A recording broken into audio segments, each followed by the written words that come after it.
جو ہے اس کی ڈسکشنز ہو رہی ہیں۔ انصار عباسی صاحب نے دعویٰ کیا ہے کہ 8 فروری 2024 کو ہونے والے عام انتخابات میں تحریک انصاف کی شرکت پر پابندی عائد کرنے پر غور نہیں کیا جا رہا، یعنی کہ پاکستان تحریک انصاف بین نہیں ہوگی، اس پر غور نہیں ہو رہا۔ یہ ایک اچھی خبر پاکستان تحریک انصاف کے لیے ہے، لیکن ساتھ ہی جناب جو سب سے امپورٹنٹ بات تھی وہ یہ ہے کہ سابق اپوزیشن لیڈر نے بھی اس حوالے سے اپنی پیشن گوئی کر دی تھی کہ راجہ ریاض نے بیان دیا تھا کہ بیلٹ پیپر پر پاکستان تحریک انصاف نہیں ہوگی، تاہم وہ بھی کہتے ہیں کہ صورتحال بدل چکی ہے، یعنی کہ پولیٹیکل ڈائنامکس بالکل تبدیل ہیں، صورتحال بدلتی چلی جا رہی ہے۔ یہاں پر پاکستان تحریک انصاف کے لیے ایک اچھی جو تازہ ہوا کا جھونکا ہے وہ آیا ہے، اور پاکستان تحریک انصاف کو الیکشن لڑنے کی اجازت دی جائے گی، لیکن ساتھ ہی انہوں نے واضح کیا کہ پی ٹی آئی کو الیکشنز میں زیادہ ووٹ نہیں پڑیں گے، زیادہ ووٹ نہیں پڑنے والے۔ پی ٹی آئی جو میں نے آپ کو پہلے بتایا تھا کہ پاکستان تحریک انصاف کو الیکشن سے باہر نکال کر آپ الیکشن کریڈیبلٹی کو ختم کر دیں گے، بہت سارے سوالات کھڑے ہو جائیں گے، عالمی پریشر بڑھتا چلا جائے گا، عوام کا پریشر ہو جائے گا، تو پاکستان تحریک انصاف کو سسٹم کے اندر رکھنا چاہیے۔ سسٹم کے اندر رکھ کر اگر آپ ان کو ہرا دیں تو ویل اینڈ گڈ، عوام قبول کر لے گی۔ جب آپ گھوڑے کو ریس سے نکال دیں گے اور اکیلے گھوڑے کو کہیں گے جناب ہاں اب طول جو ہے وہ ریس میں جناب بھاگ جا، اکیلا بھاگ جا اور جیت جا، یعنی کہ اس سے تو پھر جیتنا ہی جیتنا ہے۔ پی ٹی آئی کو آپ مائنس نہیں کر سکتے تھے، اب یہاں پر فیصلہ ہو کہ ہم پاکستان تحریک انصاف کو مائنس نہیں کر رہے۔ انصار عباسی صاحب نے جو سب سے امپورٹنٹ بات کی، انہوں نے کہا کہ میرے انٹیلیجنس ایجنسیز کے اہم ذریعے نے بتایا ہے کہ پاکستان تحریک انصاف کی مقبولیت محض کئی سنی باتیں ہیں، ان کا حقیقت سے کوئی تعلق نہیں ہے، یعنی کہ جو گراؤنڈ ریئلٹیز ہیں پاکستان تحریک انصاف کی کوئی مقبولیت نہیں ہے۔ یہ جناب ایجنسیز نے اپنا فیصلہ جو ہے وہ سنا دیا ہے، ان کی رپورٹس کے مطابق، ان کے سرویس کے مطابق۔ اب گنگا الٹی یہاں سے بہی ہے اور زمینی حقائق عوامی تاثر سے بالکل مختلف ہیں۔ دی نیوز کی جانب سے حال ہی میں کرائے گئے سروے کے مطابق پاکستان تحریک انصاف کی مقبولیت پنجاب میں 41% ہے، جبکہ نون لیگ کی 28% ہے اور پیپلز پارٹی کی 4% ہے۔ اور جو سب سے امپورٹنٹ بات تھی کہ جو سروے میں جواب دینے والے ہر 5 میں سے تقریباً 2 لوگوں نے کہا کہ اگر عمران خان پارٹی کے سربراہ ہوں گے تو وہ پاکستان تحریک انصاف کو ووٹ دیں گے، اور آدھے ووٹرز نے کہا کہ عمران خان پارٹی کے سربراہ نہ ہوں گے تو پھر بھی ہم پاکستان تحریک انصاف کو ووٹ دیں گے۔ اب یہ سرویز ہو رہے ہیں اور ایجنسیز کی رپورٹ انصار عباسی صاحب کے مطابق اس وقت وہ عمران خان کے حق میں نہیں ہیں، کہ گراؤنڈ ریئلٹیز بالکل اس سے مختلف ہیں۔ اب دوسری جانب جناب جو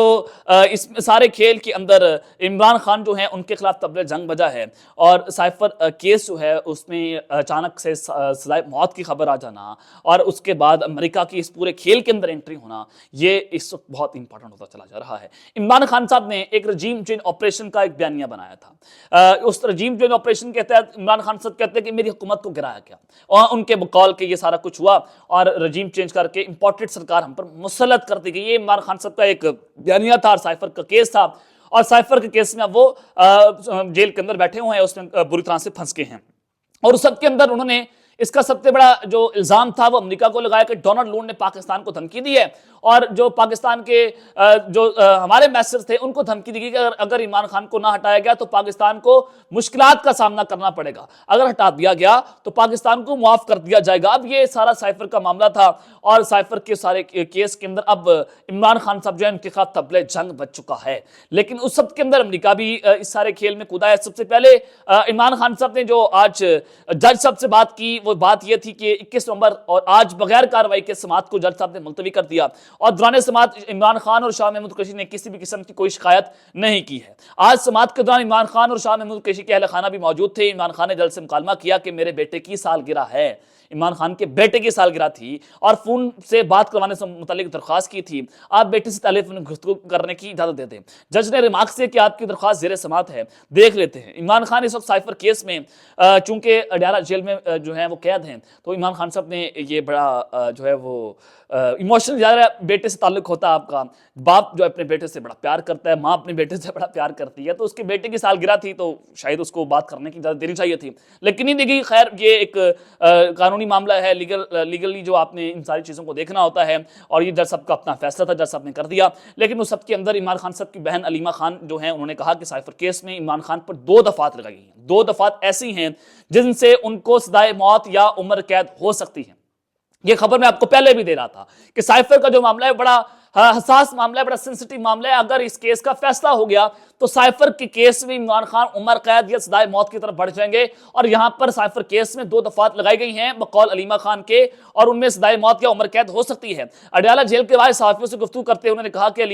کہ ہائی کورٹ سے سائفر کا کیس وہاں پر سٹے آرڈر ہو چکا ہے. عمران خان نے ایسا کیا جرم کیا کہ ایسی دفعات لگائی گئی ہیں. رانا ثناء اللہ نے عمران خان پر کیس کیا. پاکستان میں انصاف ملنا چاہیے, اگر عدالتوں سے انصاف نہیں ملتا تو ہم امریکہ میں ڈونلڈ لو پر کیس کریں گے. اب یہ امریکہ کے خلاف پاکستان جو ہے وہ عمران خان صاحب ڈونلڈ لو پر کیس کرنے جا رہے ہیں. یہ عمران خان نے اپنی بہن علیمہ خان جو ہے ان کو بتایا. اور علیمہ خان کا مزید کہہ رہا تھا کہ عمران خان کہتے ہیں کہ جیل میں اچھی روٹین بنی ہوئی ہے, وہ بالکل اچھی صحت میں ہے, ان کی جانب سے کھانے کی کوئی شکایت نہیں ہے. اور یہ اب جناب امریکہ جو ہے ان کے خلاف اگر یہ کیس چاہتا ہے, ڈونلڈ لو پر کیس کیا جاتا ہے, تو پھر معاملات کسی اور جانب بھی بڑھ سکتے ہیں. لیکن عمران خان صاحب جو ہیں ان کے حوالے سے کوئی ایسی خبر نہیں ہے کہ ابھی ان کو انصاف مل جائے گا یا پھر ان کو ابھی ریلیف مل جائے گا. عدالتوں سے کوئی ریلیف نہیں ملنا. اسٹیٹ کا فیصلہ ہو چکا ہے. جب اسٹیٹ فیصلہ کر لے, آپ اپنی ریاست سے نہیں لڑ سکتے, آپ اپنی فوج سے نہیں لڑ سکتے, آپ اپنے ادارے کے ساتھ نہیں لڑ سکتے, کیونکہ اداروں کے اندر بیٹھے لوگ جو ہیں ان میں بھی کوئی نہ کوئی معاملہ ہے. تو وہ اس وقت دیکھ رہے ہیں, اور جب معاملہ عمران خان صاحب کے خلاف جا رہا ہے اور اس وقت عمران خان جو ہیں ان کے لیے مشکلات بڑھتی چلی جا رہی ہیں, وہ کم نہیں ہو رہی. یہ ریئلٹیز ہے. اب تک کے لیے اپنا خیال رکھیے گا, اور اس میں خلق نیا لانے کے بعد پاکستان زندہ باد.